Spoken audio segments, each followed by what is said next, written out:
Baik teman-teman sekalian, tema kita pada hari ini sebelum terlambat. Kita pada kesempatan ini akan fokus bicara masalah sentuhan secara keimanan.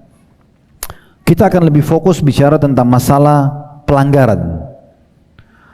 Banyak orang di antara kaum muslimin, mereka menganggap bahwasanya kalau mereka melakukan pelanggaran atau dalam bahasa agama kita dosa, mereka tidak akan dihukum. Tidak akan ada efek yang akan datang kepada mereka baik dalam jangka waktu dekat atau jangka waktu panjang ke depan. Dan ini pemahaman yang sangat fatal. Kita perlu kembali dulu, dasarnya adalah bagaimana Allah Azza wa Jalla menyebutkan tentang Nabinya Musa alaihissalam. Di saat Nabi Musa alaihissalam memisahkan antara satu suku Qibti yang sedang berantem di pasar di Mesir sama satu Bani Israel. Waktu dipisahkan, ternyata orang yang dari suku Qibti, sukunya Fir'aun, itu ngeyel, ngotot dan coba berusaha untuk melawan Nabi Musa alaihissalam. Maka Allah mengatakan fawakazahu Musa faqada alaih. Allah pun mengizinkan atau dengan izin Allah Musa alaihissalam menonjok orang itu, lalu kemudian dia mati. Nabi Musa alaihissalam tidak niat membunuh orang itu, tidak niat sama sekali. Nabi Musa alaihissalam hanya ingin memberhentikan orang itu dari serangan dia. Tapi karena Nabi Musa alaihissalam diberikan kekuatan fisik oleh Allah subhanahu wa ta'ala, sebagaimana tidak asing bagi kita, para nabi-nabi diberikan kekuatan 10 orang laki-laki normalnya untuk membela agama Allah, maka beliau pun menonjoknya dan orang itu meninggal. Apa yang terjadi? Padahal Nabi Musa alaihissalam tidak sengaja dalam melakukan itu. Allah berfirman wa fatannaka futuna. Dan setelah perbuatan itu hai Musa, maka kami menguji engkau dengan ujian-ujian yang banyak. Tidak sengaja membunuh, bukan maksudnya membunuh, tetapi karena dia terhitung pelanggaran dalam syariat Allah, tetap datang ujian-ujian untuk membersihkan kesalahan tersebut. Coba renungi baik-baik kejadian ini. Itu Nabiullah, nabinya Allah subhanahu wa ta'ala. Dan banyak di antara kisah para nabi-nabi dan orang-orang saleh sebelum kita, di mana mereka diuji oleh Allah subhanahu wa ta'ala justru karena kesalahan yang mereka lakukan. Dan Allah ingin membersihkan kesalahan mereka. Tetapi intinya, Allah itu selain Ghafurur Rahim, Allah juga Syadidul Iqab. Allah itu betul maha pengasih dan maha penyayang. Bagi siapa? Bagi hamba-hambanya yang patuh, yang taat, yang saleh dan saleha. Dan juga mereka mau bertobat kalau punya kesalahan. Tapi Allah Syadidul Iqab, sangat berat siksaannya bagi para pembangkang dan penganggap remeh terhadap pelanggaran-pelanggaran tersebut. Di alam manusia, saudaraku seiman, kalau kita misalnya bekerja di satu perusahaan saja, siapa saja pegawai yang berprestasi, dia ikuti SOP kantornya, ya, peraturan-peraturan kantor, 8 jam per hari misalnya, kemudian dia datang on time, dia kerjakan pekerjaannya dengan bagus, maka pastikan dia akan dapat apa yang sudah dijanjikan. Itu di alam manusia. Dia akan dapat payroll atau gajinya dengan tepat. Kalau dia lembur, dia dapat bonusnya, namanya harum, kebutuhan dia dengan keluarga yang terpenuhi, kemudian bisa naik jabatan dia. Tapi di saat dia melanggar di kantor, di alam manusia saja, misal dia telat datang, misal dia melakukan satu pelanggaran, walaupun dia menganggap itu kecil, tetap saja akan ada SP atau surat peringatan dari kantor. Bahkan sudah jadi peraturan nasional biasa, ada SP1, SP2, SP3, bahkan akhirnya di PHK. Akhirnya dia dihukum, kehilangan pekerjaan, rusak nama baiknya, dan sulit dia untuk mendapatkan peningkatan jabatan di perusahaan yang sama. Misal, itu di alam manusia. Semua orang kalau melanggar akan sangat dekat dengan konsekuensi hukuman. Maka di hukum Allah subhanahu wa ta'ala juga sama. Makanya para ulama salaf sangat hati-hati sekali. Kalau kita mau lihat contoh yang paling jelas, baginda Nabi SAW, di mana dalam riwayat-riwayat yang sahih disebutkan kalau ada mendung, gelap gulita langit, maka Nabi SAW gelisah, mondar-mandir. Beliau sangat gelisah sampai Ummul Mukminin Aisyah radhiyallahu anha pernah mengatakan, "Ya Rasulullah, ada apa dengan Anda? Bukankah itu hanya awan mendung dan akan turun rahmat Allah?" Maka kata Nabi SAW, "Wahai Aisyah, apa jaminannya kalau di awan itu adalah rahmat yang akan turun? Mungkin siksaan." Sampai Nabi SAW melihat betul-betul air hujan yang turun dalam bentuk rahmat, baru beliau tenang. karena khawatirnya dengan siksaan yang bisa saja datang dari Allah Subhanahu wa ta'ala. Jadi ini berbahaya sekali kalau orang tidak memahaminya, sehingga kadang-kadang ada orang terus lalai dengan pelanggaran dan dia tidak faham, bahkan tidak mau memahami kalau akan ada konsekuensi hukuman. Coba renungi teman-teman sekalian, kita beranjak dari surah Al-Ankabut, surah nomor 29 ayat 3. Allah Subhanahu wa ta'ala sudah turunkan Al-Ankabut surah nomor 29 ayat 3 ini dari 1400 tahun yang lalu dan akan terus ditilawakan oleh orang beriman sampai menjelang hari kiamat nanti. Ayatnya sangat jelas yang bunyinya, am hasibal ladzina ya'maluna as-sayyi'ati ay yasbiquna sa'a ma yahkumun. Firman yang sangat jelas, terjemahannya, apakah orang-orang yang melakukan pelanggaran itu, dosa walaupun kecil di mata dia atau kecil dalam gambaran syariat Allah Subhanahu wa ta'ala yang biasa kita sebut dengan dosa-dosa kecil, mereka akan luput dari hukuman kami, sungguh buruk apa yang mereka nilai itu. Ini Allah Subhanahu wa ta'ala berfirman. Jadi tidak ada teman-teman sekalian dosa yang dilakukan tidak ada konsekuensi hukumannya. Itu pemahaman yang harus diluruskan, ya. Bahkan kita tahu ada istilah pensucian diri dari dosa-dosa.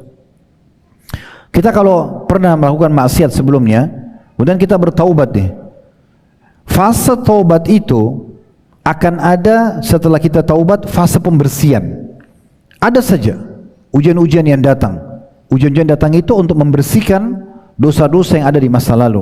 Bagaimana dengar kalau dosa itu terus ada? Makanya Hasan Basri rahimahullah pada saat bertemu dengan seseorang dan orang itu sudah berumur 60 tahun. Kata Hasan Basri, berapa umurmu sekarang? Dia bilang 60 tahun. Kata Hasan Basri, kalau begitu kau sudah 60 tahun menuju Tuhanmu dan sebentar lagi kamu akan sampai. Orang itu mengatakan, inna lillahi wa inna ilaihi raji'un. Kami milik Allah dan kami akan kembali kepada Allah. Kata Hasan Basri, kau tahu apa konsekuensi dari perkataanmu itu? Orang itu terdiam.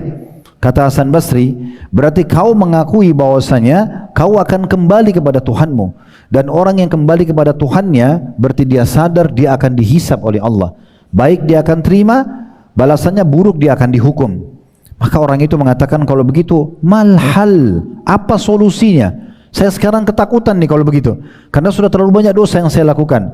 Kata Hasan Basri rahimahullah, terjemahannya kurang lebih ya, maka perbaiki masa depanmu yang tersisa dengan ketaatan-ketaatan, Allah akan berikan kamu pahala dengan ketaatan itu dan memaafkan masa lalumu.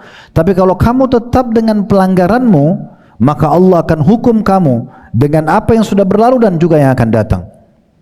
Oleh karena itu teman-teman sekalian, kita harus faham baik-baik. Jangan menganggap remeh sebuah dosa kecil. Makanya Nabi SAW menjelaskan sifat orang beriman, kalau mereka melakukan satu dosa kecil saja, maka mereka akan menganggap seperti satu gunung yang sangat berat di punggung mereka, karena mereka takutnya dengan hukuman yang akan datang dari Allah Subhanahu wa ta'ala. Allah itu luar biasa dalam berbuat atau menghadapi ataupun mengadili hamba-hambanya. Kita kalau buat baik, misalnya kita buat satu kesolehan nih, kita buat sholat sunnah misalnya, atau kita sholat 5 waktu, atau kita bersedekah atau bakti sama orang tua, itu sudah cukup untuk Allah Subhanahu wa ta'ala membalas kebaikan yang satu, yang hitungan menit kita lakukan untuk sekian tahun ke depan, mungkin diberikan kesehatan, keturunan, diberikan kebahagiaan. Tapi sebaliknya, bisa saja satu dosa sudah cukup mengharamkan kita dari banyak kebaikan-kebaikan. Dalam sebuah athar yang sahih disebutkan, Ibnu Umar radhiyallahu anhu berkata, saya pernah melakukan satu dosa yang bukan besar, tapi sudah cukup Allah mengharamkan saya dari sholat subuh berjamaah sebulan di masjid. Allah Subhanahu wa ta'ala akan mendatangkan hukumannya. Maka harus kita fahami, perintah-perintah dalam agama, ketaatan-ketaatan kepada Allah Azza wa Jal dipelajari untuk diterapkan, sementara pelanggaran-pelanggaran dipelajari untuk dijauhi, bukan dicoba. Tidak perlu kita mengatakan babi itu haram, saya mau tahu dulu rasanya seperti apa, atau zina itu haram, saya mau coba dulu rasanya seperti apa, atau khamr itu haram, saya mau coba dulu seperti apa. Tidak perlu, dipelajari untuk dijauhi. Sebagaimana Anda kalau kerja di perusahaan, Misal HRD atau bagian tenaga kerja atau kepegawaian di perusahaan itu akan mengatakan, kalau Anda bekerja, Anda on time datang, Anda kerjakan 1, 2, 3, 4, 5, ini gaji Anda, ini bonus Anda, ini jabatan yang bisa Anda raih misalnya. Tapi dia akan mengatakan juga, kalau Anda melanggar, maka akan ada konsekuensi ini misalnya. Dan perusahaan tidak berharap sebenarnya kita melanggar, tapi kalau kita melanggar akan ada konsekuensi hukuman tersebut. Nah begitu juga dengan Allah Azza wa Jalla, tanpa menyamakan dengan makhluknya. Allah tidak mau kita masuk neraka, tapi Allah sudah ingatkan, kalau kau melanggar tetap akan datang hukuman tersebut. Dan ingat, hukuman Allah bukan berbohong satu kali, misalnya hitungan 10 detik kita bohong mengatakan saya tidak lakukan, lalu kemudian datang hukuman juga 10 detik saja dicambuk. Enggak, akan datang balasan terhadap hukuman tersebut berlipat-lipat ganda, berlipat-lipat ganda. Dan ini sudah tidak asing tentunya dalam statement banyak para ulama salaf, dan insya Allah nanti akan kita lebih dalam lagi. Teman-teman sekalian, kita lebih dalam dan lebih fokus membahas tentang masalah ini. Tadi itu kurang lebih mukaddimahnya tentang pelanggaran dan bagaimana efeknya pelanggaran tersebut, dan jangan dianggap remeh. Penyesalan pada hari kiamat itu terjadi pada 3 golongan. Yang pertama adalah yang abadi selamanya di neraka, kaum musyrikin, kaum kufar, orang-orang kafir, orang-orang munafik. Ini seringkali Allah SWT sebutkan dalam Al-Quran tentang mereka, diikuti setelah neraka, khalidina fiha, kekal di dalamnya, kekal di dalamnya. Mereka penyesalannya luar biasa gitu, ya, susah untuk digambarkan penyesalan mereka. Kemudian yang kedua adalah usatul mu'minin, orang-orang beriman yang masuk ke neraka dulu karena timbangan amal mereka, timbangan dosanya lebih berat daripada amal solehnya, sehingga akhirnya mereka harus masuk ke neraka dulu. Mereka harus masuk ke dalam neraka dulu. Ini juga akan menyesal, karena Allah Subhanahu wa taala menyebutkan dalam Al-Qur'an, yauma 'inda rabbika ka'alfi sanatin mimma ta'uddun. Satu hari di sisi Tuhan Muhammad nanti di akhirat sama dengan 1000 tahun waktu di dunia. Jadi kalau mampir dulu di neraka satu hari saja, waktu akhirat 1000 tahun disiksa. Dan Allah mengatakan tentang akhirat, la yadzuqunal mauta illa mautatal ula. Mereka tidak akan pernah merasakan kematian kecuali mati yang pertama saja. Kita bisa bayangkan teman-teman sekalian, kalau ada maling, pencuri di pinggir jalan ditangkap dan digebukin, kemudian dia meninggal dunia, saya yakin kita sepakat sudah tidak dipukulin lagi. Kenapa? Karena orang tahu kalau orang mati tidak akan rasa lagi. Di neraka tidak ada kematian. Dipukul, disiksa, ya, sampai hancur tubuhnya. Sebagian riwayat menyebutkan sampai tersisa sebagian mereka hanya bagian kepalanya, hancur tubuhnya semua, tapi tidak mati. Ada yang tinggal tengkoraknya saja, tidak mati. Lalu Allah kembalikan lagi, pengembalian, pengutuhan kembali tubuh mereka juga sakit. Kemudian mereka disiksa lagi, begitu terus. Ini penyesalan yang luar biasa.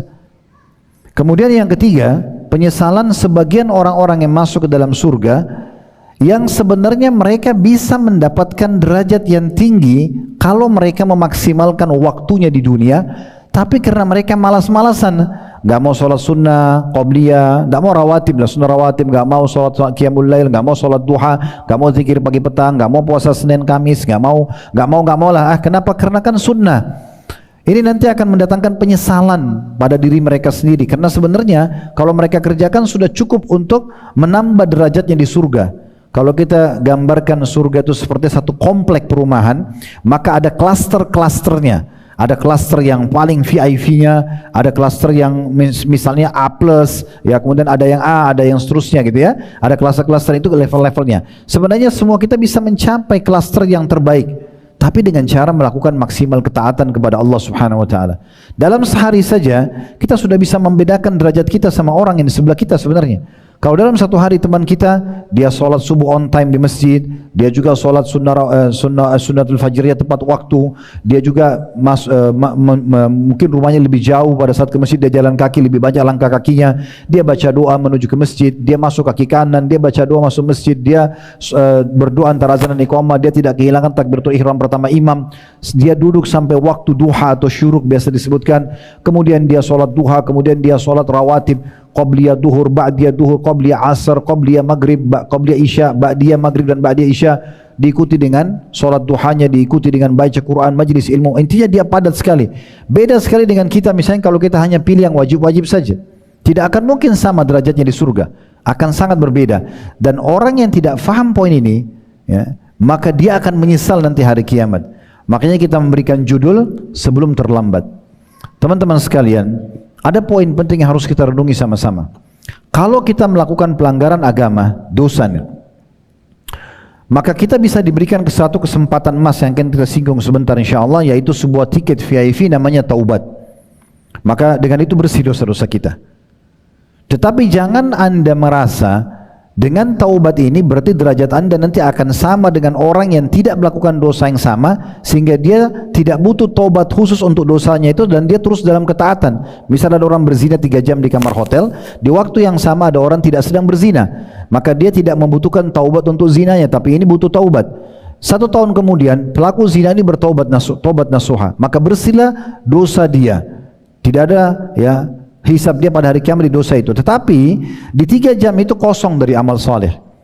Orang yang tidak melakukan perbuatan zina, bahkan dia misalnya dulu dalam majelis ilmu atau dia buat ketaatan-ketaatan, ini sudah tercatat baginya amal soleh yang sulit untuk dikejar oleh si pelaku zina ini, selama orang ini terus sibuk dengan amal solehnya. Ini penting sekali untuk digarisbawahi. Dalam sebuah riwayat dinukil oleh Al-Mundhiri rahimahullah dalam At-Targhib Tarhib beliau, dan disahihkan oleh Syekh Al-Albani dalam Sahih Targhib Tarhib, tentang kisah 3 orang yang masuk Islam dari suku yang sama, kemudian 3-tiganya tinggal di rumah Talha bin Ubaidillah radhiyallahu anhu. Talha bin Ubaidillah salah satu dari 10 sahabat yang masuk surga. Maka Talha bin Ubaidillah menceritakan 3 orang ini yang masuk Islam, dan di riwayat ini tidak disebutkan nama-nama mereka, cuma dari satu suku saja. Kata beliau, yang pertama ada komandan panggilan jihad lalu ikut berperang dan mati syahid. Yang kedua, beberapa waktu kemudian juga ada komandan jihad ikut dan mati syahid. Tinggal yang ketiga, kata Talha, dia meninggal tapi bukan mati syahid, cuma matinya terlambat beberapa hari setelah kedua temannya. Lalu kemudian Talha bin Ubaidillah mengatakan radhiyallahu anhu, saya bermimpi bertemu dengan 3 orang ini. Uniknya, orang yang terakhir mati bukan mati syahid, justru itu berada di derajat yang paling tinggi di surga dan paling depan memimpin kedua orang yang mati syahid sebelumnya. Maka saya pun penasaran, kalau dalam benaknya Talha radhiyallahu anhu, orang yang mati syahid pasti lebih mulia dan lebih tinggi derajatnya. Maka dia pun datang kepada Nabi SAW dan bertanya, ya Rasulullah, bagaimana saya memahami mimpi saya ini? Maka Nabi SAW sambil tersenyum mengatakan kepada Talha, wahai Talha, kenapa kau heran? Mana kamu dari amal solehnya orang yang mati terakhir beberapa hari setelah temannya mati syahid? Jadi subhanallah, lebih beberapa hari saja dan sempat sholat wajib 5 waktu, sempat zikir, sempat duha, sempat sedekah, sempat jenguk orang sakit, sempat majelis ilmu atau apa saja, sudah cukup membedakan derajat dia dengan orang yang mati sebelumnya walaupun mati syahid. Dinukil juga oleh Al-Mundhiri di bab yang sama, di dalam bab jihad tentang masalah ini, juga ada 2 orang yang meninggal, dan 2 orang ini bersahabat, umurnya sama. Cuma yang satu meninggal syahid, sepekan kemudian yang satu meninggal biasa. Nabi SAW mensolati keduanya. Pada saat selesai mensolati yang kedua, yang mati biasa bukan mati syahid, maka Nabi SAW sebelum jenazah diangkat berkata kepada para sahabat yang hadir, bagaimana menurut kalian tentang kedudukan orang ini dibandingkan temannya yang meninggal pekan lalu? Maka kata para sahabat, ya Rasulullah, semoga saja orang ini bisa mencapai derajat temannya karena persahabatan mereka. Jadi seakan-akan sahabat Ridwanul Alim mengatakan yang mati syahid pekan lalu lebih tinggi derajatnya. Semoga saja karena mereka bersahabat, ini yang mati sekarang karena bukan mati syahid, bisa dengan persahabatannya mencapai derajat temannya tadi.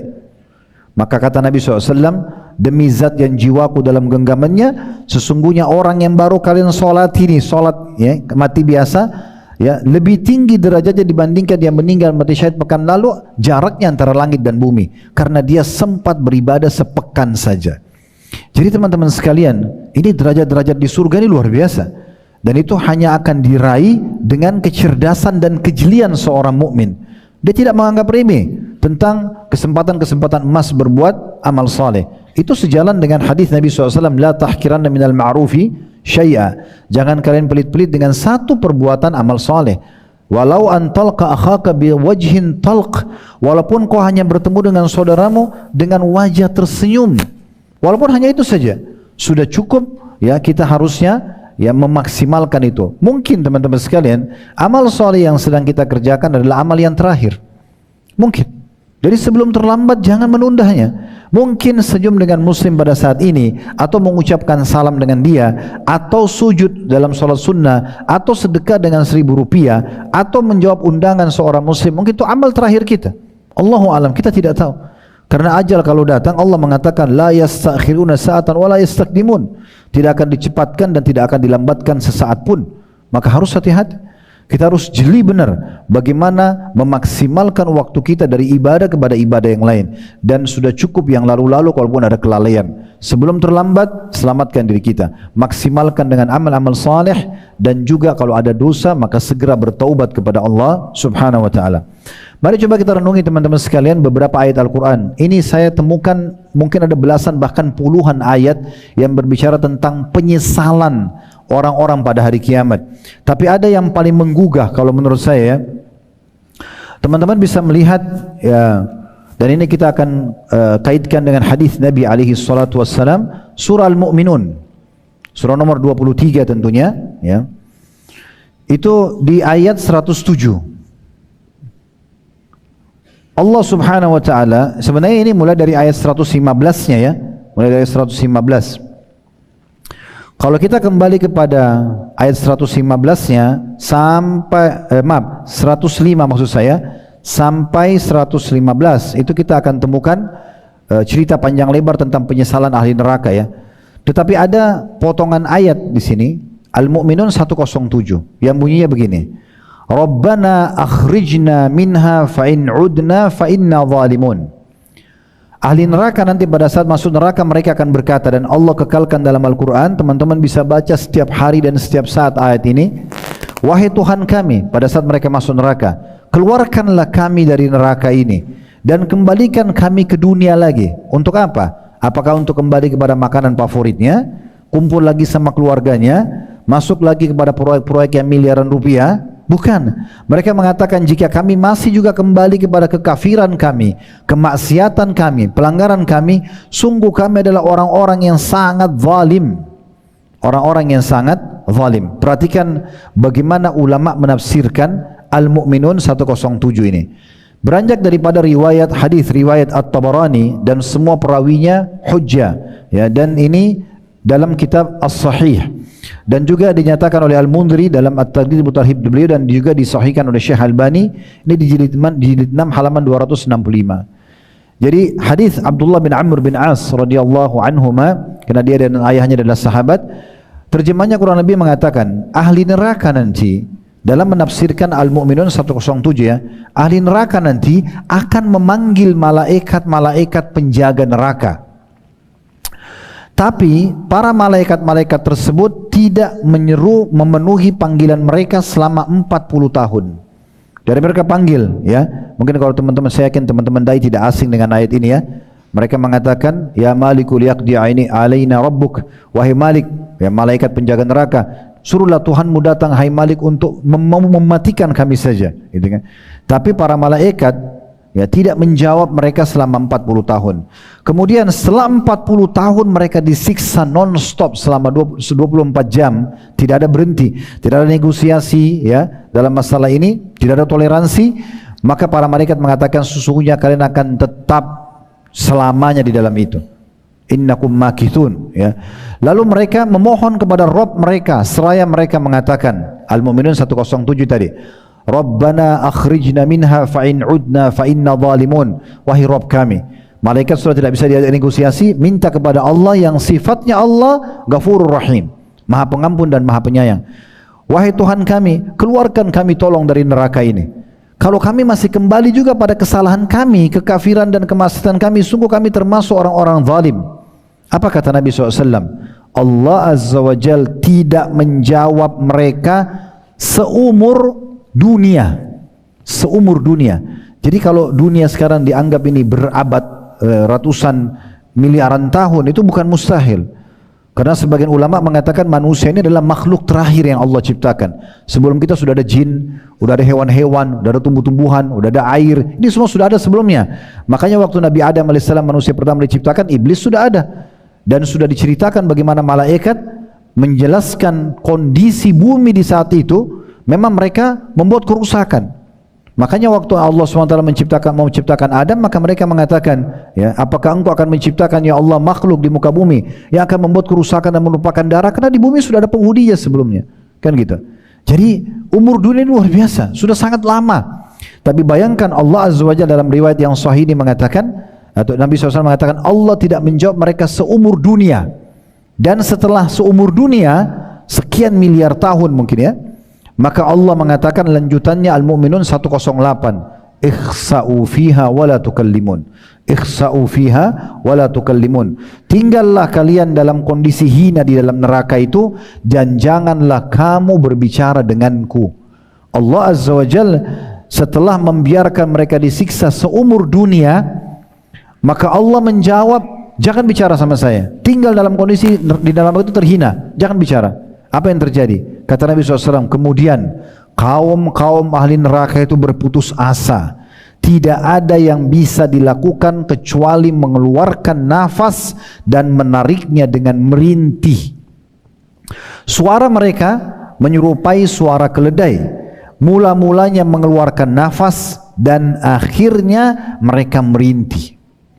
Ini riwayat sahih, diriwayatkan oleh Tabarani dan juga Al-Mudhir dalam Targhib Tarhib beliau. Riwayat yang lain diriwayatkan oleh Al-Hakim dalam kitab Mustadraknya dan disahihkan oleh beliau, dan Az-Zahabi juga sepakat mensahihkan hadis ini tentunya. Dan juga Syekh Albani sahihkan dalam silsilah hadis sahih nomor 1679. Hadis Abdullah bin Qais radhiyallahu anhu bahwasanya Nabi SAW bersabda, inna ahlan nari la yabkun hatta law ujriyatis sufunu fi dumu'ihim lajarat wa innahum la yabkuna dama, yakni makanad dam'i. Artinya ahli neraka benar-benar akan menangis penuh dengan penyesalan pada hari kiamat, sehingga jika perahu-perahu dijalankan pada air mata mereka yang tergenang, niscaya bisa berjalan. Sesungguhnya mereka menangis darah, yakni sebagai ganti air mata mereka. Ini riwayat-riwayat yang sahih menjelaskan tentang masalah penyesalan. Dan terlalu banyak tentunya ya, saya bilang tadi ada puluhan ayat-ayat Al-Quran tentang masalah penyesalan. Di antaranya juga kita bisa lihat surah Saba. Ini dalil yang lain, surah nomor 34 di ayat mulai 31 sampai 33. Bagaimana Allah Azza wa Jalla menggambarkan nanti ahli neraka teman-teman akan bertengkar. Jadi kalau misalnya kita diajak oleh seorang teman, naudzubillah, ayo gak apa-apa berzina aja di hotel, nanti saya yang traktir, nanti saya yang tanggung, itu omong kosong. Allah mengatakan wala taziru waziratun wizra ukhra, tidak ada orang yang menanggung dosa orang lain. Dia akan dapat dosa seperti orang yang diajak, tapi dia nanggung, sehingga orang yang berbuat dosa tidak dihukum, itu tidak ada. Maka teman-teman harus hati-hati ya, karena semua akan kena hukuman. Bagaimana diceritakan dalam surah Saba ayat 31-nya surah nomor 34 ini, wa qala alladziina kafaru lan nu'mina bihadzal qur'ani wala billadzi baina yadayhi walau tara idz zalimuna mawqufuna 'inda rabbihim yarji'u ba'duhum ila ba'dinil qawla yaqulu alladziina istud'ifu lil ladziina istakbaru laula antum lakunna mu'minin. Dan orang-orang kafir itu berkata, kami sekali-kali tidak akan beriman kepada Al-Quran dan tidak pula kepada kitab yang turun sebelumnya. Ini dinukil perkataan orang-orang Quraisy yang membantah risalah Nabi Muhammad SAW. Lalu Allah gambarkan alangkah dahsyatnya nanti orang-orang yang menolak beriman kepada Al-Quran ini, kalau kamu lihat ketika orang-orang zalim ini dihadapkan kepada Tuhannya di hari kiamat nanti. Sebagian dari mereka menghadapkan perkataan kepada sebagian yang lainnya. Orang-orang yang dianggap lemah, yang diajak, yang ditraktir, yang digodain, yang dirayu, gitu kan, berkata kepada orang-orang yang mengajak mereka dan menyombongkan diri, kalau tidak karena kalian, kalau bukan karena kamu, tentulah kami akan menjadi orang-orang beriman. Lalu ayat 32-nya, qala alladziina istakbaru lil ladziina istud'ifu anahnu sadadnakum 'anil huda ba'da idz ja'akum bal kuntum mujrimin. Orang-orang yang menyombongkan diri dan yang mengajak orang-orang melakukan dosa, menyiapkan fasilitasnya, berkata kepada orang-orang yang dianggap lemah, yang cuma ikut-ikutan, kamikah yang telah menghalangi kamu dari petunjuk sesudah petunjuk datang kepada kamu? Tidak, sebenarnya kamu sendirilah orang-orang yang berbuat dosa. Jadi mereka berribut sendiri di hari kiamat nanti, saling menyalahkan satu sama yang lain. Ayat 33-nya, wa qala alladziina istud'ifu lil ladziina istakbaru bal makrul laili wan nahari id ta'muruna an nakfura billahi wa naj'ala lahu andada wa asarru nadamata lamma ra'ul 'adzaba wa ja'alna al aghlala fi a'naqi alladziina kafaru hal yujzauna illa ma kanu ya'malun. Dan orang-orang yang dianggap lemah berkata kepada orang-orang yang menyombongkan diri, sebenarnya tipu dayahmu lah, tipu daya kalianlah, upaya kalianlah ya di waktu malam dan siang yang menghalangi kami untuk mengikuti kebenaran. Ketika kamu menyuruh kami supaya kami kafir kepada Allah dan menjadikan sekutu-sekutu baginya, kedua belah pihak menyatakan penyesalan tak kala mereka melihat azab. Dan kami pasang belenggu di leher orang-orang kafir itu, mereka tidak dibalas melainkan dengan apa yang telah mereka kerjakan. Tapi saksi bahasan kita teman-teman sekalian adalah bagaimana mereka menyesal. Penyesalan datang. Saya tambah dengan sebuah ayat lagi. Sebenarnya cukup banyak ayatnya ya, tapi ya, ayat ini perlu kita renungi sama-sama. Ini surah Al-Furqan ayat 27 sampai 28 ya. Surah Al-Furqan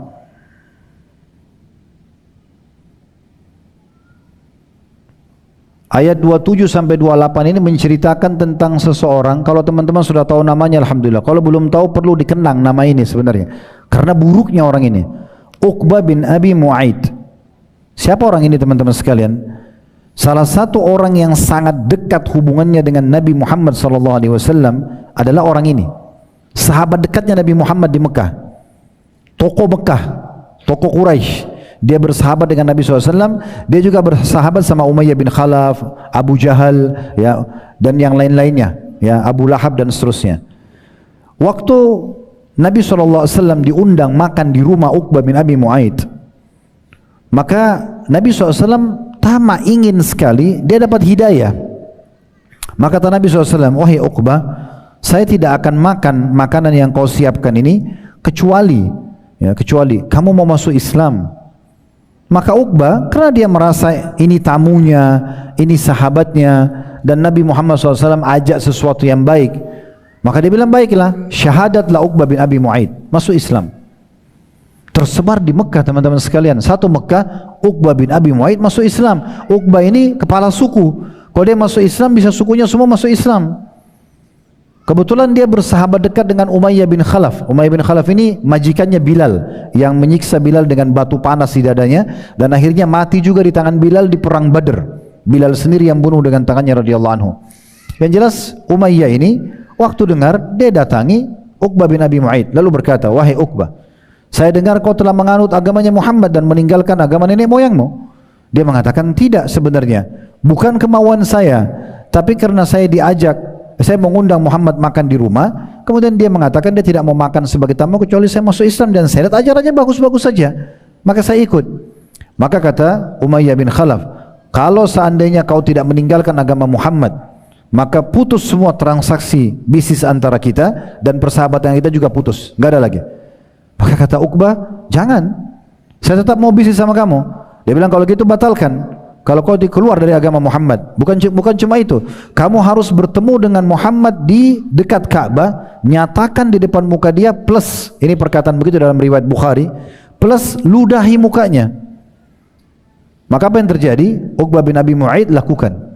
Dia datangi Nabi SAW bagi tawaf, lalu dia mengatakan, hai Muhammad, sesungguhnya kemarin saya masuk Islam waktu saya undang kamu di rumah, itu karena saya terpaksa saja. Lalu kemudian dia betul-betul meludahi Nabi alaihi salatu wassalam. Di saat itu Jibril alaihissalam turun membawa ayat ini. Bayangkan orang ini masih hidup sudah dipastikan masuk jadi ahli neraka. Surah Al-Furqan, ya, surah nomor 25 ayat 27 sampai 29, ya. Bunyinya, wa yauma ya'addu adh-dhalimu 'ala yadayhi yaqulu ya laitani ittakhadtu ma'ar rasuli sabila. Allah mengatakan, dan ingatlah hari ketika orang yang zalim menggigit kedua jari tangannya, menggigit kedua tangannya, maksudnya Uqbah bin Abi Mu'aid, seraya berkata, aduhai kiranya dulu aku mengambil jalan bersama Rasul. Sudah masuk Islam tapi dia murtad. Kalau dia meninggal beberapa detik setelah itu masuk surga sebenarnya, gitu kan? Ayat 28-nya, ya wailata laitani lam attakhid fulanan khalila. Kecelakaan besarlah bagiku, kiranya aku dulu tidak menjadikan si fulan itu sebagai teman akrabku. Kata sebagian ulama tafsir tadi, Umayyah bin Khalaf yang mengajak dia untuk murtad. Ayat 29-nya, laqad adallani 'anil dzikri ba'da idja'ani wa kana asy-syaitanu lil insani khadula. Sesungguhnya dia telah menyesatkan aku dari Al-Quran ketika Al-Quran itu telah datang kepadaku, dan syaitan itu tidak mau menolong manusia. Dan ini penyesalan yang luar biasa. Orang ini masih hidup sudah langsung dipatok, ya. Kalau orang ini dipastikan teman-teman sekalian akan masuk ke dalam neraka. Dan tentu saya bilang tadi cukup banyak sekali ayat-ayat Al-Quran berhubungan dengan masalah penyesalan, ya. Sungguh ada dalam surah Naba ayat 40, Al-Fajr ayat 24, ya. Ini ayat Al-Fajr ayat 24, mungkin kita semua, ya, tahu ayatnya, ya. Ini, ya laitani qaddamtu li hayati. Orang-orang nanti pada hari kiamat yang sedikit amalnya atau banyak dosanya, dia masuk neraka, apalagi kalau kafir, maka dia mengatakan alangkah baiknya kiranya dahulu aku mengerjakan kebaikan semasa hidupku, ya. Dan ulama mengatakan kalau seandainya orang-orang yang sudah meninggal dunia sekarang dari kuburan itu dihidupkan dan diberikan kesempatan untuk supaya dia kembali hidup 5 menit saja, maka pastikan mereka tidak akan menyia-nyiakan waktunya. Mereka akan cari amal yang paling bermanfaat bagi dia, yang bisa menyelamatkan dia di akhirat. Apakah dia beramal saleh walaupun cuma sujud sekali, atau dia bertobat dari dosa-dosanya, atau dia mengembalikan hak orang lain yang bisa dituntut darinya pada hari kiamat nanti. Oleh karena itu teman-teman sekalian, kita harus segera menyelamatkan diri kita sebelum terlambat. Setiap ada peluang amal saleh, jangan ditunda-tunda. Kalau kita mungkin masing-masing lebih tahu, ya, jenis amal saleh apa kira-kira yang kita masih lemah. Masing-masing kita introspeksi diri. Kita tidak bicara sesuatu yang sudah antum konsisten dan istiqamah. Misal antum sudah konsisten dengan sholat 5 waktu, azan langsung sholat, on time, oke. Tutup aurat, menjaga pendapatan halal, oke. Berarti sudah konsisten. Udah tuh tidak usah diotak-atik. Sekarang cari mana celah yang masih lemah, karena musuh akan mencari celah kelemahan kita. Kalau kita masih lemah di sholat sunnah, perkuat segala itu. Kita masih melemah di puasa sunnah, di zikir, dibaca Quran, di silaturahim keluarga, di majelis ilmu, kita perkuat semua itu, sehingga semua pondasi kita dalam membangun dan mendirikan keimanan kita ini jadi kuat. Karena syaitan akan selalu mencari, atau musuh kita mencari celah-celah kelemahan kita. Ingat teman-teman sekalian, kalau kita sibukkan diri dengan amal saleh, maka akan datang keberkahan kepada kita, dan juga plus lagi, ya, kita akan jauh dari dosa. Sebenarnya kita tidak butuh energi khusus untuk menjauhi dosa, tidak butuh. Cukup sibukkan diri dengan amal saleh, maka akan terjauhi dengan sendirinya dosa-dosa tersebut. Dan ini satu keberkahan yang luar biasa, gitu kan? Oleh karena itu jangan disia-siakan. Ini kesempatan emas, kerjakan dan cari celah yang terbaik. Serta dalam mengerjakan ibadah ini, saran kami teman-teman sekalian, mulai dan harus dipaksakan. Saya sering sampaikan dalam pengajian-pengajian, ini motivasi buat diri pribadi, lalu kemudian saya berbagi pada teman-teman semuanya. Ibarat kita sama syaitan ini sedang berada di garis start. Garis start. Akan lomba lari nih. Selama kita tidak memulai lari kita, langkah kaki kita, maka syaitan di sebelah kita akan terus menjatuhkan kita. Kamu nggak bisa, kamu akan kalah, kamu nggak usah lakukan, kamu tunda saja, nanti saja, dan seterusnya. Kapan sebenarnya kita bisa membendung syaitan yang akan menggoda kita setiap kita mau melakukan ketaatan? Di saat kita sudah memulainya. Mulai dulu, walaupun berlari kecil, apalagi kalau kita sudah berlari kencang, maka itu jauh lebih baik. Nah di sini kalau kita berlari kencang teman-teman sekalian, syaitan tidak bisa menggoda kita kecuali dia harus juga berlari sekencang kita. Dan itu pun belum tentu ada pengaruhnya. Coba kita bayangkan kalau kita sedang berlari kencang dan ada rival kita, lawan kita sudah berlari di sebelah, dia teriak sekeras apapun, persentase suara dan godaan dia yang sampai kepada kita itu kecil sekali. Mungkin dari 100% cuma 20-30%. Selebihnya ditiup oleh angin, tidak bisa kita dengar. Kenapa? Karena kita sudah berlari kencang. Begitulah ibaratnya orang kalau sudah mengerjakan amal soleh, dia konsisten menjaganya, syaitan kelabakan untuk menggoda dia. Gitu kan? Jadi harus dimulai dulu dan harus dipaksakan. Ingat firman Allah Subhanahu wa taala, "Walladzina jahadu fina lanahdiyannahum subulana." Orang-orang yang berijtihad, berjihad, orang yang memaksakan diri menuju ke jalan-jalan kami, kami akan tunjukkan mereka ke jalan-jalan kami. Kita harus memulainya. Begitu juga teman-teman sekalian, kalau kita punya kesalahan-kesalahan. Kalau kita punya dosa-dosa, segera ambil tiket VIP ini. Ini tiket VIP ini luar biasa gitu. Saya dari dulu sering dengar ceramah tentang tiket VIP ini. Awal-awalnya dianggap seperti biasa saja. Tapi subhanallah makin lama terjun di medan dakwah, makin bergelut dengan segala macam suka duka kehidupan, makin saya rasakan kelas VIP-nya tiket ini. Ini adalah taubat. Taubat teman-teman sekalian, luar biasa ini. Kembali kepada Allah Azza wa Jalla difahami dengan makna yang sebenarnya, ini tiket VIP. Bayangkan sabda Nabi SAW, At-taibu minadz-dzambi kaman la dzambalah. Orang yang bertaubat murni, tulus kepada Allah, maka sama dengan orang yang tidak punya dosa sama sekali. Ini satu karunia yang luar biasa. Bayangkan teman-teman, kalau Allah Azza wa Jalla tidak kasih kita kesempatan taubat, ini susah sekali. Berarti akan ada konsekuensi hukuman yang terus menerus berlanjut sesuai dengan kehendak Allah Subhanahu wa ta'ala. Oleh karena itu saya menganggap ini sebuah hadiah, sebuah bonus, solusi dari semua cobaan yang sedang datang, jalan keluar dari semua musibah yang sedang datang, obat paling mujarab untuk semua penyakit, dan juga cara terbaik untuk menang dari semua gangguan makhluk, penyebab datangnya rezeki, dan puncaknya tiket ke tempat abadi dan impian setiap orang beriman, surga. Itulah taubat. Ini luar biasa. Kita akan lebih fokus bahas tentang poin ini teman-teman sekalian, karena amal saleh kita tinggal baca keutamanya dan kita kerjakan. Kalau taubat ini masih banyak orang yang suka nunda-nunda. Bahkan kadang-kadang dia menganggap dosanya bukan berbahaya buat dia, sebagaimana sudah kita singgung tadi. Apa yang lebih indah teman-teman sekalian bila atau dari seseorang dimaafkan kesalahannya? Kita bisa bayangkan kalau kita buat salah dengan seseorang, kemudian orang itu memaafkan kesalahan kita. Apakah yang lebih indah daripada ini teman-teman sekalian? Tiba-tiba yang tadinya memusuhi kita, lalu kemudian memaafkan, lalu memberikan kita segala macam ya fasilitas, kembali bisa berteman, bisa bekerja, bisa berbisnis. Itu kebahagiaan luar biasa. Bagaimana dengan Allah Azza wa Jalla, pencipta alam semesta ini, memberikan peluang itu untuk kita? Allah Subhanahu wa ta'ala berfirman dan mengajak kita semua untuk segera bertaubat dan kembali kepadanya. Dan ini bukan berarti kita harus punya dosa yang nyata depan mata, tapi cukup banyak juga dosa-dosa yang kadang-kadang kita tidak sadari. Itu sesuai jalan dengan hadis Bukhari di mana Nabi SAW mengatakan, inilah astaghfirullah fi yaumin mi'ata marrah, dalam riwayat lain 70 marrah. Saya setiap hari bertaubat kepada Allah, beristighfar dan bertobat kepada Allah 100 kali, di riwayat lain 70 kali. Para Nabi SAW belum tentu buat dosa. Berarti memang ini ya solusi terbaiknya adalah dia kalau tidak ada dosa menjadi tambahan amal soleh. Kalau dia ada dosa yang kita tidak sadari pembersihnya, kalau ada dosa yang kita ketahui juga akan jadi pembersihnya.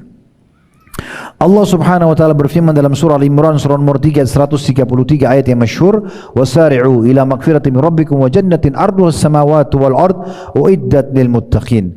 Bersegeralah kalian, berlumba-lumbalah kalian kepada pengampunan Tuhan kalian, dan kejarlah setelah pengampunan tersebut surga. Udah stop dari dosa-dosa lagi, sekarang sibuk dengan amal-amal soleh yang membuat kalian mendapatkan derajat tinggi di surga, yang surga itu luasnya seluas langit dan bumi, hanya dijanjikan untuk orang-orang yang bertakwa atau patuh. Dalam surah Al-Maidah surah nomor 5 ayat 74, Allah Azza wa Jalla juga berfirman, afala yatubuna ilallahi wa yastaghfiruna wallahu ghafurur rahim.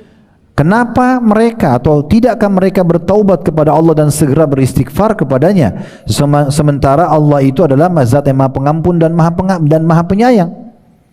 Allah juga berfirman ya dalam surah Al-Muzammil ayat 20 surah nomor 73, wastaghfirullah innallaha ghafurur rahim. Beristighfarlah kalian kepada Tuhan kalian, sesungguhnya Allah itu Maha Pengampun dan Maha Penyayang. Mungkin ada teman-teman yang terbisik di benaknya, saya sudah biasa istighfar kok. Oh, bahasanya tentang masalah istighfar. Permasalahannya begini teman-teman, banyak orang di antara kita cuma mengucapkan dengan lisan. Ulama menyebutkan di antaranya Dr. Sa'id Al-Qahtani dan beberapa ulama-ulama penulis buku di masa kita sekarang menulis tentang adanya tingkatan-tingkatan zikir. Nah, zikir yang terbaik adalah gabungan antara ucapan lisan dengan hadirnya hati. Itu tertinggi pahalanya. Ada hati saja, ini nomor 2, dan ada lisan saja, ini nomor 3. Semua ada pahalanya. Tetapi yang mencapai derajat pertama ini jarang sekali. Terbukti istighfar tidak pernah direnungi dengan mungkin ada pelanggaran dilakukan misalnya, atau tidak merenungi makna yang sedang dia ucapkan, maka tidak berbobot apa yang sedang dia ucapkan tersebut. Dan kita harapkan berbeda di sini. Nabi SAW menyebutkan sebuah hadis qudsi, hadis yang sangat mulia, dihasankan oleh At-Tirmidzi. Kata Nabi SAW, Qala Allah Ta'ala, Allah yang maha tinggi berfirman, Ya ibna Adam, wahai anak Adam, Lau balagat dhunubuka anana as-samai thumma astaghfartani ghafartu laka wala ubali. Kalau seandainya dosa-dosamu wahai anak Adam memenuhi seluruh langit ini, ya, kemudian kau datang dan beristighfar kepadaku, maka aku akan maafkan itu dan aku tidak akan peduli. Begitu juga Ibnu Abbas radhiyallahu anhuma menyebutkan tentang firman Allah Subhanahu wa taala dalam surah Hud surah nomor 11 ayat 3. Bunyi ayat ini, Hud ayat 3, wa anistaghfiru rabbakum thumma tubu ilaihi yumatti'kum mata'an hasanan ila ajalin musamma. Artinya, dan beristighfarlah kalian kepada Tuhan kalian dan bertobatlah kepadanya, maka Dia akan memberikan kenikmatan yang terus menerus kepada kalian sampai ajal datang atau batas waktu yang sudah ditentukan. Kata Ibnu Abbas dalam tafsir Hud ayat 3 ini, terjemahnya kurang lebih memberi kalian kenikmatan yang baik, rezeki dan kelapangan yang sifatnya terus menerus. Jadi istighfar dan taubat ini akan menutup hukuman-hukuman Allah dan membuka kelapangan dan rezeki yang luar biasa di luar daripada yang terlintas di benak seseorang. Jadi istighfar dan taubat itu bukan hanya sekedar memaafkan kesalahan, tapi akan memberikan mata'an hasana, kenikmatan yang terus menerus yang tidak pernah berhenti yang menyenangkan seseorang. Al-Qurtubi berkata rahimahullah dalam tafsir beliau, inilah buah istighfar dan taubat, yaitu Allah memberikan kalian kenikmatan berupa keluasan rezeki dan kelapangan hidup. Dalam riwayat yang masyhur, riwayat Imam Ahmad dan Ibnu Majah, sabda Nabi SAW, Man akthar istighfar ja'alallahu lahu min kulli diqin makhraja. Siapa yang memperbanyak istighfar, memohon maaf pada Tuhannya. Perlu teman-teman tahu, istighfar itu berarti permohonan maaf, ya. Kayak kalau kita buat salah sama orang, kita bilang maafin saya. Taubat itu, kalau kita bilang astagfirullah wa atubu ilaih, taubat itu berarti mengikrarkan tidak akan mengulanginya. Jadi kalau astagfirullah wa atubu ilaih, ya Allah saya minta maaf dan saya janji tidak mengulanginya. Kata Nabi SAW, man akthar istighfar, sampai memperbanyak permohonan maafnya, berarti dia tidak harus melakukan dosa, gitu kan? Karena kalau dia lakukan dosa, dia mengikrarkan dengan ikuti taubat. Di sini cuma dikatakan sampai memperbanyak permohonan maafnya, ja'alallahu lahu min kulli diqin makhraja. Allah akan berikan dia dari setiap kesempitan jalan keluar. Wa min kulli hammin faraja, dan dari setiap kesedihan itu kelapangan. Wa razaqahu min haitsu la yahtasib, dan Allah akan berikan rezeki dari tempat tidak disangka-sangka. Dalam riwayat Bukhari Muslim juga, Nabi SAW bersabda, idza aznaba al-'abdu dzamban faqal, kalau seorang hamba melakukan dosa lalu dia segera mengucapkan Allahumma ighfirli, ya Allah maafkanlah aku. Fayaqulu Allah azza wa jal, Allah azza wa jal akan berfirman, aznaba 'abdi dzamban fa'alima anna law rabban ya'khudhu bidzambi wa yakfiru dzamba 'abdi. Hambaku ini telah berbuat dosa dan dia tahu dia punya Tuhan yang bisa menghukum dengan dosa itu dan juga memaafkan dosa hamba-hambaku. I'mal ma syi'ta faqad ghafartu lak. Maka setelah kau bertobat ini, beristighfar ini, boleh kau berbuat amal soleh lagi karena aku sudah memaafkan kesalahanmu. Hudzaifah radhiyallahu anhu berkata, saya adalah orang yang berlisan tajam kepada keluarga saya. Lalu saya berkata, wahai Rasulullah, saya khawatir lidahku akan memasukkanku ke dalam neraka. Maka kata Nabi SAW, fa aina anta min istighfar, mana kau dari istighfar dan permohonan maafmu hai Hudzaifah? Fa inni la astaghfiranna Allah fil yaumi mi'ata marrah. Sesungguhnya aku sendiri beristighfar kepada Allah sehari itu sampai 100 kali. Diriwayatkan oleh An-Nasa'i. Abu Hanifah rahimahullah menyebutkan dalam musnad beliau, beliau juga punya musnad ya, tapi mungkin tidak terlalu masyhur di kalangan para ahli hadis. Tapi Abu Hanifah punya musnad menyusun juga hadis-hadis. Di antaranya hadis ini dinukil oleh para ulama dan sebagian menghasankannya, menyebutkan dari Jabir bin Abdullah radhiyallahu anhuma bahwa seseorang datang kepada Nabi SAW seraya berkata, wahai utusan Allah, saya belum dikaruniai seorang anak pun, sementara orang-orang yang seumurku sudah diberikan anak semuanya. Seakan-akan dia minta solusi dari Nabi alaihi salatu wassalam. Maka kata Nabi SAW, fa'aina anta min kathrati istighfar wa kathrati sadaqah turzaqu bihima. Mana kamu dari memperbanyak istighfar, permohonan maafmu kepada Allah walaupun kamu tidak melakukannya atau sedang tidak melakukan dosa, dan juga memperbanyak sedekah, berbagi dari sebagian harta yang Allah berikan, dengan keduanya lah engkau akan diberikan rezeki. Dinukil dalam sebuah riwayat bahwasanya Iblis berkata kepada Allah Azza wa Jal ketika Allah melaknatnya, wahai Rabbku, demi keperkasaanmu aku akan menipu anak Adam selama ruh-ruh mereka masih ada dalam badan mereka. Maka Allah Azza wa Jal berfirman, wa izzati wa jalali, demi kemuliaanku dan kemahabesaranku, la akfiranna lahum madamu yastaghfiruni, aku akan terus memaafkan mereka selama mereka memohon ampun kepadaku. Ada sebuah hadis sederhana tentang istighfar, kalau kita amalkan sangat baik ya. Hadis ini diriwayatkan oleh Tirmidzi dan juga oleh Abu Dawud, kemudian Al-Hakim, dan Al-Hakim sendiri mensahihkan riwayat ini ya. Bunyinya, kata dari Said Abu Sa'id, dari Abu Sa'id Al-Khudri radhiyallahu anhu, Nabi SAW bersabda, man qala hina ya'wi ila firashi, siapa yang mengucapkan pada saat dia menuju ke tempat tidurnya di malam hari, astaghfirullahal azim alladzi la ilaha illa huwal hayyul qayyum wa atubu ilaihi 3 marrat atau 3 marrat. Siapa yang pada saat menuju ranjangnya mau tidur malam hari lalu dia mengatakan astaghfirullahal azim, aku memohon maaf kepada Allah yang Maha Agung, alladzi la ilaha illa huwal hayyul qayyum wa atubu ilaihi, ya, yang tidak ada Tuhan yang berhak disembah kecuali Dia yang Maha hidup dan terus menerus mengurus makhluknya, dan aku taubat kepadanya, atau mengikrarkan tidak akan mengulangi kesalahan 3 kali, ghafarallahu lahu dzunubu wa in kana mithlu zabadil bahr, Allah akan maafkan dosa-dosanya walaupun sebanyak buih di lautan, wa in kana adada warakis syajar, dan walaupun dosanya sebanyak lembaran daun-daun pohon, wa in kanat adadi ramlil alij, walaupun sebanyak butiran pasir yang bertebaran, wa in kana adada ayyamid dunya, walaupun sebanyak jumlah hari-hari dunia. Wa fi riwayat, dan dalam riwayat lain, gufirat dzunubu wa in kana farra minaz zahaf, akan dimaafkan dosa-dosanya walaupun dia lari dari kancah peperangan. Dan kita tahu dari peperangan ini adalah ya luar biasa dosa besarnya, termasuk 7 induk dosa besar ya, tapi bisa dimaafkan dengan mengucapkan istighfar ini, astaghfirullahal azim alladzi la ilaha illa huwal hayyul qayyum wa atubu ilaihi. Dalam riwayat lain disebutkan Abu Musa al-Asy'ari radhiyallahu anhu mengatakan, dahulu kita memiliki 2 pelindung dari azab di masa lalu. Salah satunya telah pergi, yaitu keberadaan Rasulullah sallallahu alaihi wasallam di tengah-tengah kita, dan tersisa istighfar.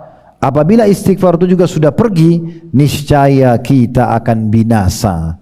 Jadi sebelum datang hukuman Allah, sebelum menyesal pada saat meninggal, sebelum menyesal abadi di neraka, maka segera kembali kepada Allah subhanahu wa ta'ala. Rabi ibn Hutsaim rahimahullah, masih perkataan tadi ya Abu Musa al-Asy'ari, beliau mengatakan dahulu kita memiliki 2 pelindung dari api neraka dan siksaan Allah. Yang pertama sudah pergi, yaitu keberadaan Rasulullah SAW. Yang kedua tersisa istighfar. Apabila ia juga sudah pergi, enggak ada istighfar lagi, maka pasti kita akan binasa. Rabi ibn Hutsaim rahimahullah, seorang ulama tabi'in, hampir orang di masanya kalau merasa imannya sudah mulai lemah datang kepada Rabi. Rabi ini subhanallah kalau dia ngomong isinya itu umumnya ya, cuma masalah kematian, kuburan, surga, neraka, berputar di situ. Jadi dia selalu memang bakar semangat imannya dengan itu, dan orang-orang kalau datang pasti juga minta nasihat sama dia. Orang yang sangat luar biasa, terkenal dengan keimanannya. Beliau dalam banyak nasihat diantaranya beliau mengatakan, merendahlah kalian kepada Rabb kalian, berdoalah kepadanya dikala sedang senggang, karena Allah SWT berfirman dalam hadis qudsi, man da'ani fir rakha'i ajabtu fi syiddah, siapa yang berdoa padaku pada saat lagi lapang, aku akan berikan dia di saat dia lagi sempit. Wa man sa'alani a'taitu, dan siapa yang memohon kepadaku, merengek kepadaku, aku akan berikan. Wa man tawadha'a li rafa'tu, dan siapa yang merendah karena aku akan tinggikan derajatnya. Wa man tafarraga li rahimtu, dan siapa yang melowongkan waktunya untuk beribadah kepadaku, maka aku akan kasihi dia. Wa man istaghfarani ghafartu lahu, dan siapa yang minta maaf maka aku akan maafkan.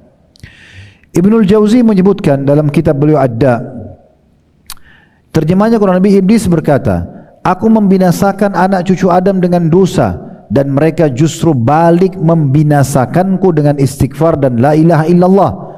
Manakala aku melihat itu dari mereka, aku tanamkan hawa nafsu kepada mereka, di mana mereka berbuat dosa tapi tidak mau istighfar, karena mereka mengira mereka telah berbuat kebaikan.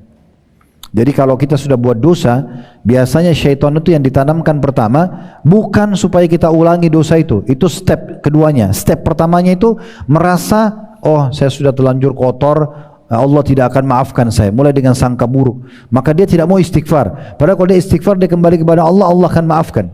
Ulama mengatakan ada perbedaan antara orang yang menanyakan hukum sebelum melakukan dengan orang yang menanyakan hukum setelah melakukan. Ya, ini pernah disampaikan dalam tablik akbar. Itu saya dampingi Dr. Ziyad Abbadi hafizahullah, seorang pakar hadis dari Jordan. Beliau menjelaskan tentang masalah dan sangat menarik gitu ya. Beliau mengatakan waktu ditanya, Syekh, bagaimana hukumnya? Ada dua pertanyaan masuk. Yang pertama itu yang mengatakan bagaimana hukumnya kalau saya diajak berzina, ya, atau bagaimana kalau ada peluang berzina. Dan yang satu lagi bertanya, bagaimana kalau saya sudah berzina kemudian saya harus buat apa supaya saya tidak kena hukuman Allah? Maka beliau mengatakan dua hal ini sangat berbeda. Kalau ada yang menanyakan sebuah hukum atau terdorong dalam jiwanya ingin melakukan perbuatan dosa dan belum dilakukan, maka fatwanya adalah tidak boleh dia melakukannya. Tetapi kalau dia sudah terlanjur melakukannya, maka fatwanya adalah segera bertaubat. Jadi dua hal yang berbeda. Ini kita bisa tarik dalam prinsip hidup kita. Kalau masih baru godaan, tolak godaan tersebut. Jangan bilang, oh nanti aja kalau sudah saya lakukan baru saya istighfar. Karena posisi kita bukan sebagai pelaku sekarang, baru digoda. Berhentikan sebelum terjadi. Sebelum kita luka tergelincir, maka hati-hati teman-teman sekalian. Ingat, dosa itu pelanggaran ibarat seperti jurang. Ulama memberikan gambaran, sebagian ulama memberikan gambaran seperti gunung yang sangat terjal. Kita berada di atas. Kalau kita biarkan kaki kita tergelinding, jatuh dalam jurang dosa itu, maka kita akan terus tergelinding sampai ke dasarnya, dan untuk kembali ke level yang awal itu butuh upaya yang sangat kuat untuk naik ke atas sana. Kalau kita rasionalkan, ini rasional cuma contoh saja. Kalau misalnya kita anggap iman itu bertangga, tangga 1, tangga 2, tangga 3, tangga 4, karena makin kita berbuat amal soleh makin bertambah iman. Kaidah ahli sunnah wal jamaah, iman bertambah dengan ketaatan, berkurang dengan kemaksiatan. Anggap kita sudah sampai pada level tangga ke-10 misalnya, dan kita terus berijtihad, berusaha beramal soleh. Syaitan tidak akan tinggal diam. Dia berusaha untuk menyesatkan kita agar kita jatuh. Mau 1 anak tangga kah, 2 anak tangga kah, atau bahkan kalau perlu terperosot dan jauh sekali dari anak tangga keimanan yang awal. Ini yang biasa kita kenal dengan istilah futur, jauh dari agama karena setelah mendapatkan hidayah. Ini berbahaya sekali teman-teman sekalian. Jangan dibuka pintu itu, jangan diberikan peluang. Kenapa?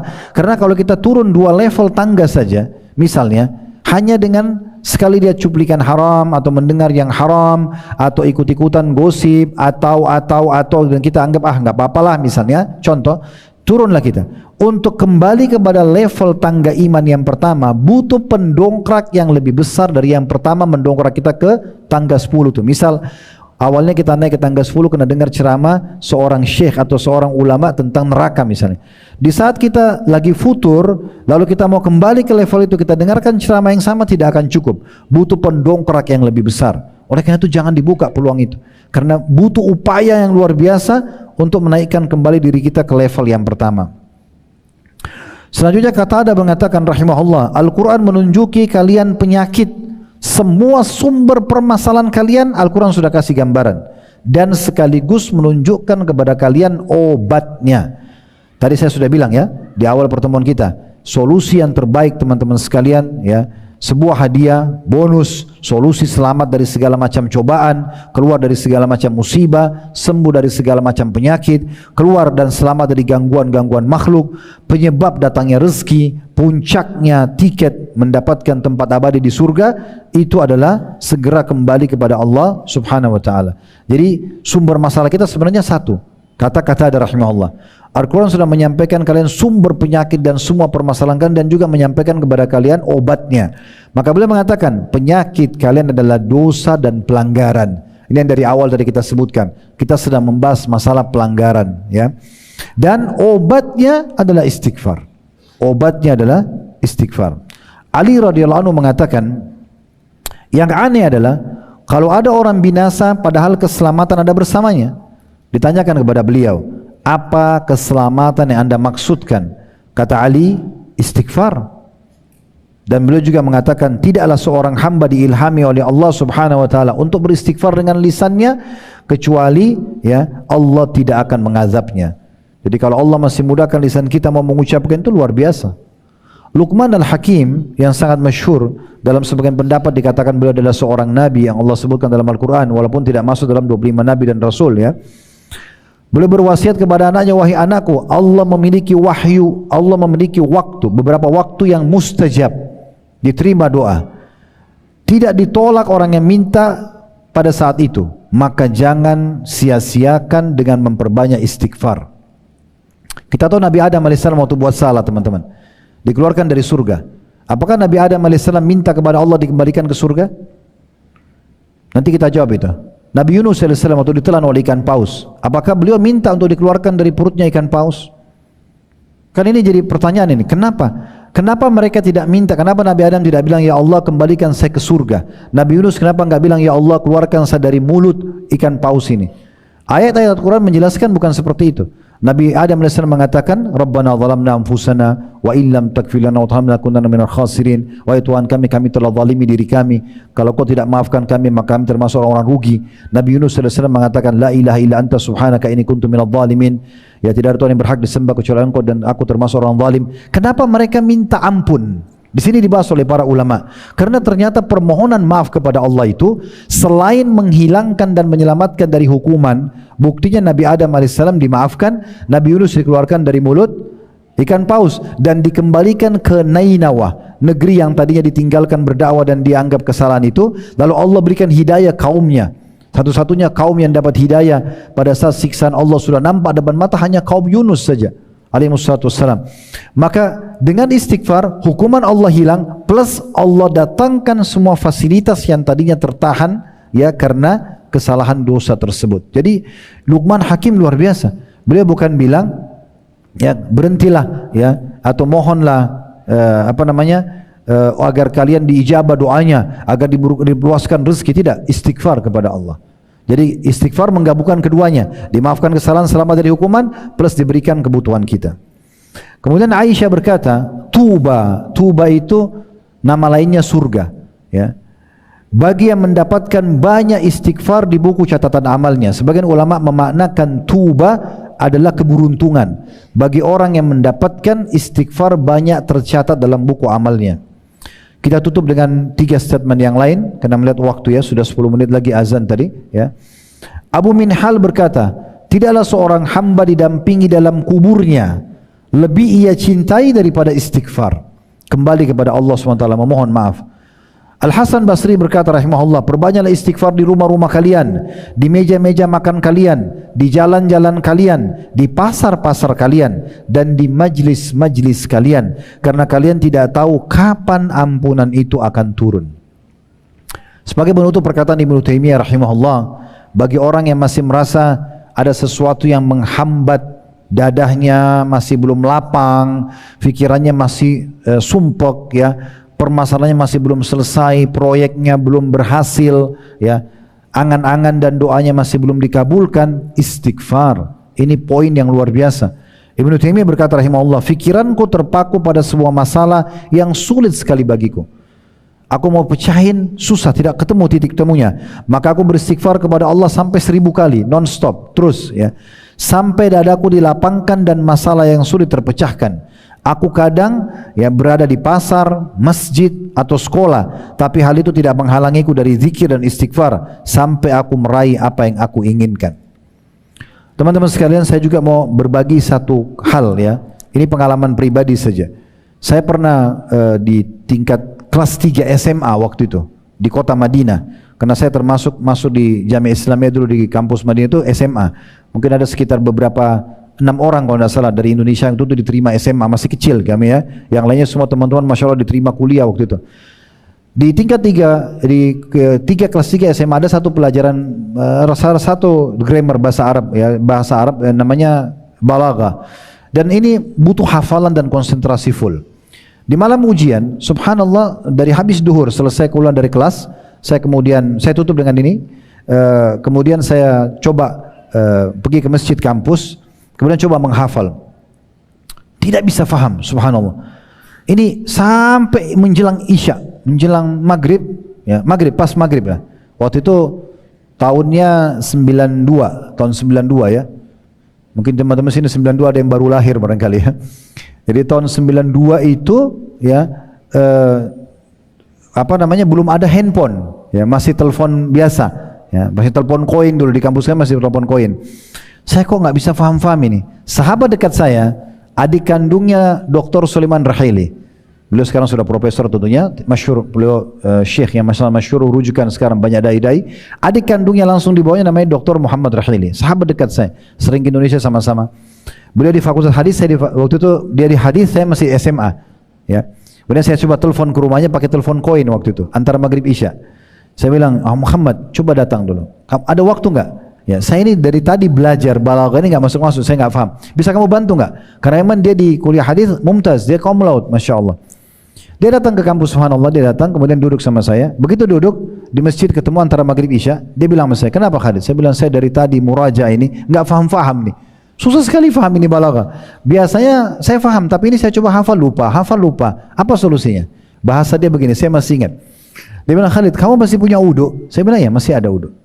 Perlu teman-teman ketahui sebelum saya lanjutkan kisahnya ya. Bagi yang pernah di Madinah tidak asing tentu. Di Madinah itu nggak ada karaoke, nggak ada diskotik, perempuan semua berhijab. Hiburan kita kalau di kampus dulu dari kamar ke sekolah, ke asrama, ke lapangan olahraga atau ke Masjid Nabawi. Nggak ada yang lain ini.